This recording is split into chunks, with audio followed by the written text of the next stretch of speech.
Today we're taking whole grain, or the ever popular hard red wheat berry, and milling it or grinding it into whole wheat flour. And we'll also talk about how to sift it and make all-purpose flour.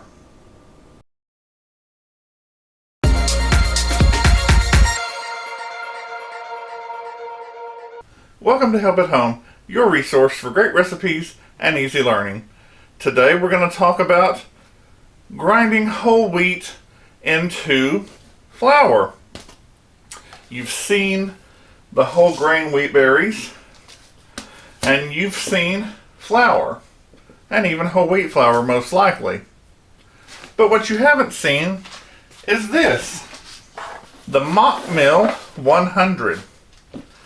This is something that makes grinding your own flour so easy.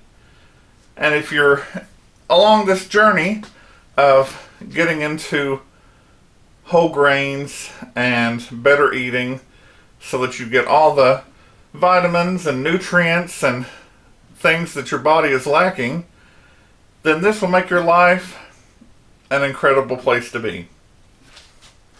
Alright, well, this is a very simple machine. It has a lid, and the hopper will hold, gosh, I know it holds more than 4 cups because I quite often mill that much. On the right side here, on the front you can see it there, side you can see it here, you can adjust how fine or coarse you want your flour to be. You can go from 1, which is very fine, all the way up to 10, which is very coarse. And you can even adjust it in other ways to go 3 times as much. But because this is not a review, this is more of a show and tell, I'm not going to get into this. So I'll slide that back to fine. I like to have my flour super fine. Now today's wheat mills, most of them use the roller top grinders to make the flour, and so that is a little bit more fine than using a stone mill like this. However, stone mills were used for thousands. Did I say thousands? Yes, I did. Not hundreds, thousands of years.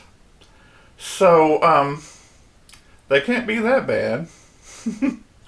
At any rate, I'm going to push this right here, and I have to take my little adjuster knob off to get the lid off. So push my little buttons there, carefully take it off. Now I have it plugged in, and that's not where I want to be at this moment. But if I take this off,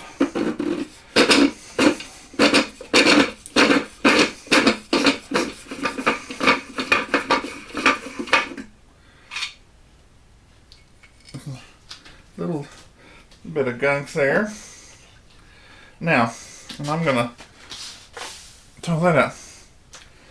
Now, as you can see, this is a grinding stone, a milling stone, and this one stays set while the one below turns its speed to grind. And I'm going to lift this up, give you a nice look there. There's the bottom stone. Very interesting.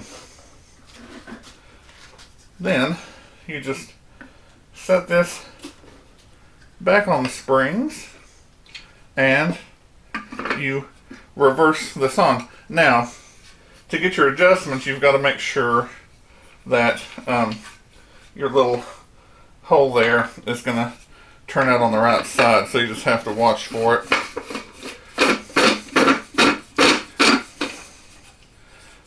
And I think you turn it like part of a side. Alright. So you take this, set it right back on. Oh, wait a second. I did that backwards.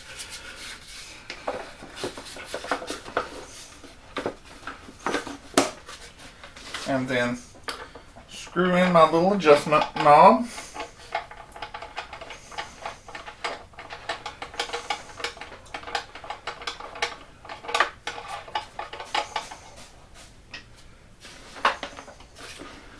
To test this and make sure the stones are set where you want them to be, when it's on 1, which is the finest grind, you should hear a slight chirping sound, which you don't.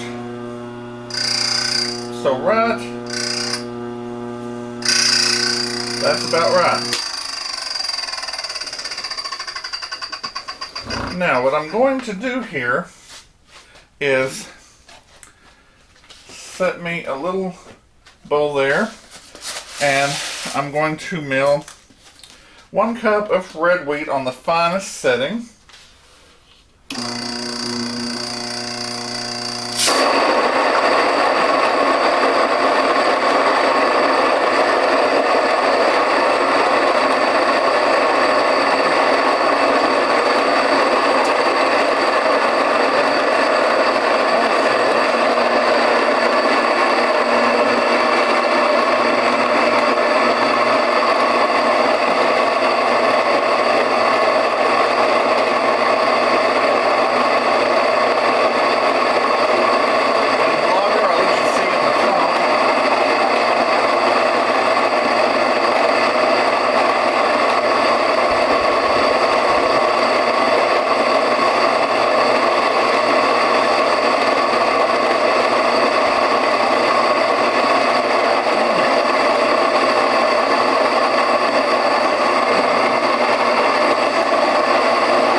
And once it quits hissing and spitting, then you're done.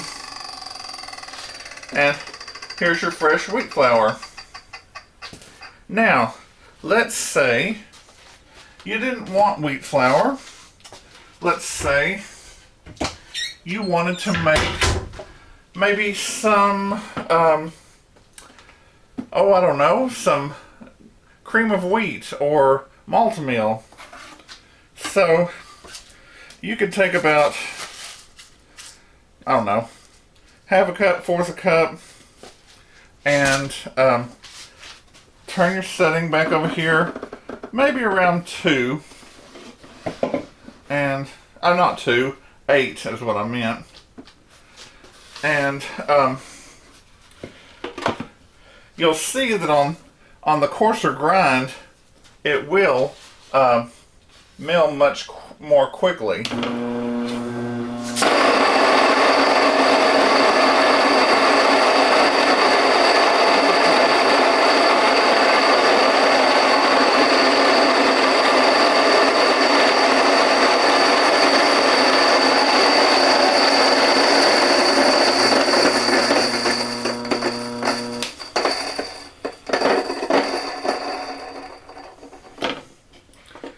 And here it is. You got a little flour down there, but most of the germ like you would want for making the cream of wheat.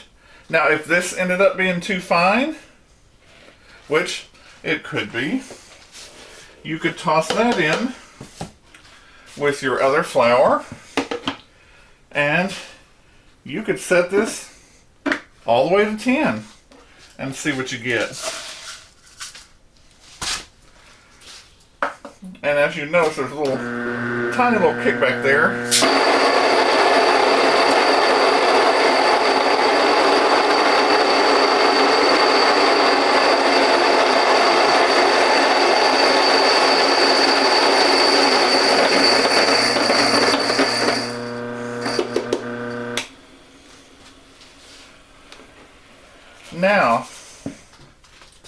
depending on how you shake it, you can tell that's much more coarse. And you could just take a little bit, like a third of a cup, mix it with maybe a cup and a half of water, and cook it in the microwave or on the stove until it's done. There's your cream of wheat. Well, that is the Mock Mill 100. Quite good for home use. And they make a Mock Mill 200, which is a little bit faster. I don't know if I'd call it professional, but you don't need to have it because it's quite a bit more expensive and it's not that much faster.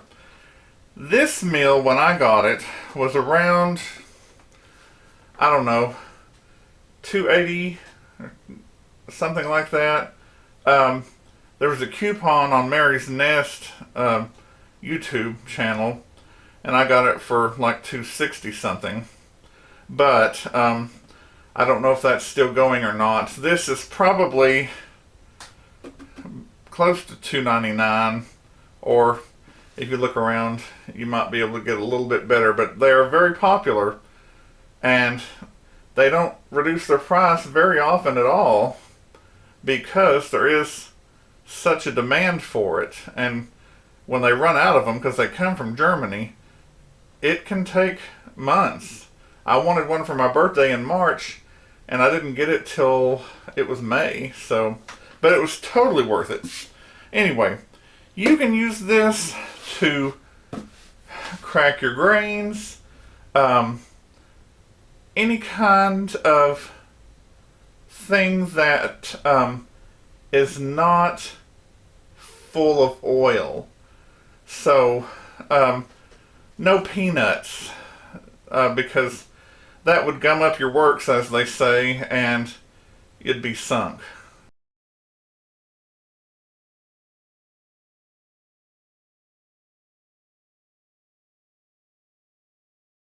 So, you don't make peanut butter. This is strictly for flour or cracked grain, like your cream of wheat type stuff. You can use it to make your Ezekiel flour if you're biblical and you've read about that. Ezekiel flour is a mixture of different wheats and lentils and beans and things like that. And yes, you can grind lentils in here. You can grind the lima beans, I think those big white ones. I'm not a big bean eater, but you can do that and make your Ezekiel flour. Again, if you get your soft white wheat, you can grind that on your number 1 setting, and there's your cake and pastry flour. You don't even need to sift it. It's so fine and so soft. And I've never had anybody say, "Oh, did you make that with whole wheat?" No. They don't know because it's that good and it's cheap.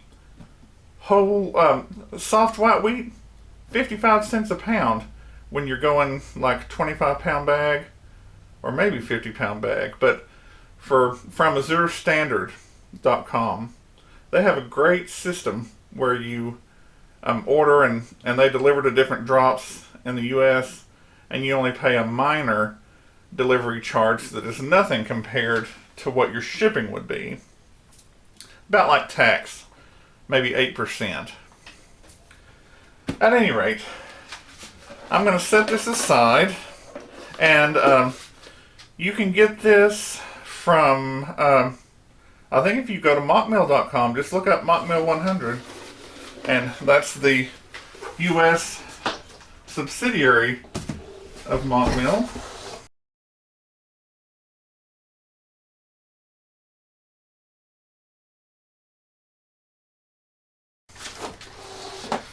Now, let's talk about sifting.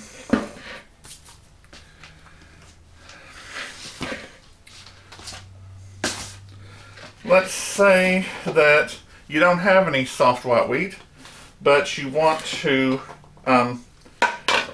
try to approximate that as much as possible, or make your all-purpose white flour, which is what comes out of your hard red wheat, if you didn't know.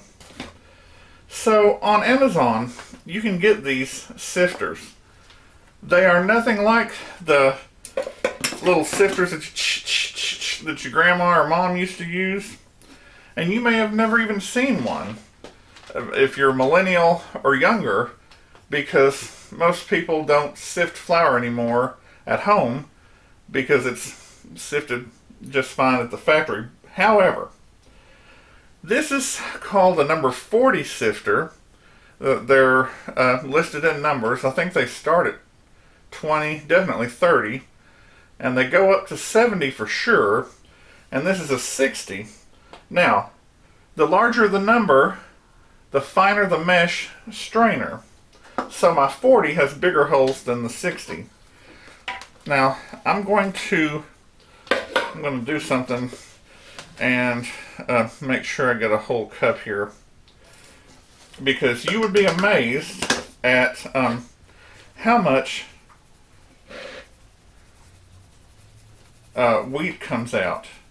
I'm talking your wheat germ and your bran, of course. You just shake. And it's not that bad. But look, out of 1 cup, I got all of that. And just so you can see, I mean, look at that. Now,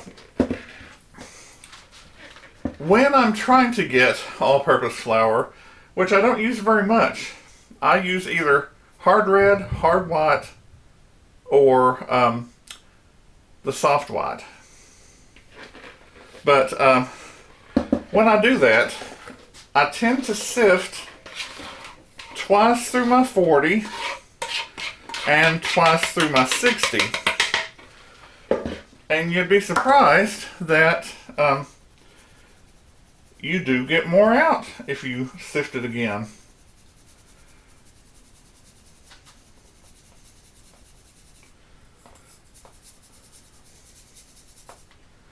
And look how much was there. Now, that's my 40. Here's my 60. And just trying to make sure that I don't lose any of my flour into the sifted part. Alright. So, you may notice it comes out a little slower because the holes in this are much finer.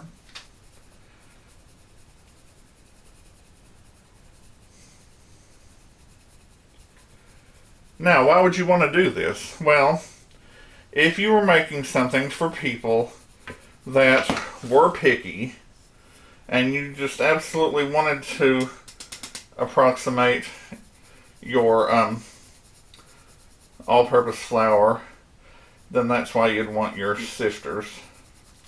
But, as I said, I hardly ever, if ever, do this. Now look how much is in there. I mean, that's a lot. And I'm going to do it one more time. You'll see our flour's getting more and more white.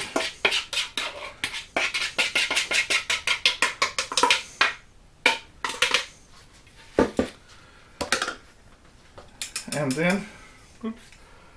Oh, I had this rubber band on here to keep that little lip ring from shaking. Anyway.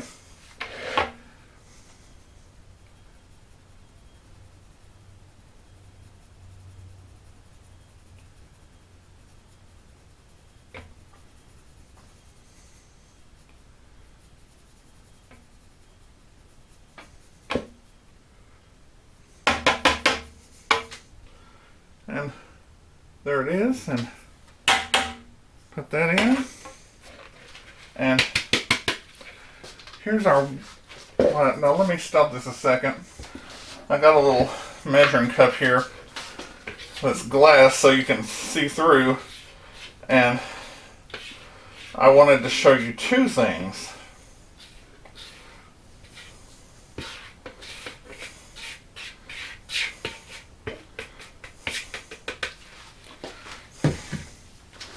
Oh, slide that right off. First thing, looks like you get a little over half a cup, almost 2/3 of a cup of all-purpose flour when you strain out all this grain and it's not the grain, all of the germ and bran. So this is unbleached all-purpose flour. So it's amazing that all-purpose flour is so cheap at the store when you consider how much flour it takes to make a cup and how much they might be throwing out. Anyway.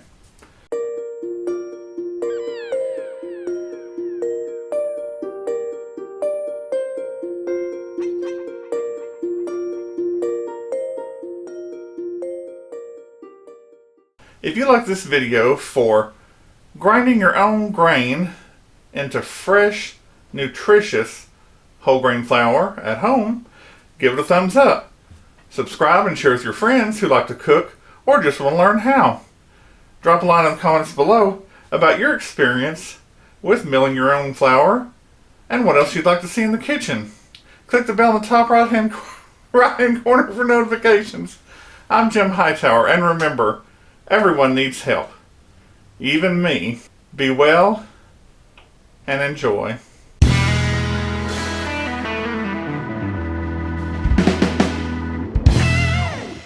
And we'll also talk about how to sift it so that and grind it or mill it into hard red wheat.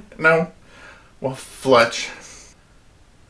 Today we're going to take whole grain wheat berries, or the ever popular hard red wheat, and grill it, which is what is blah.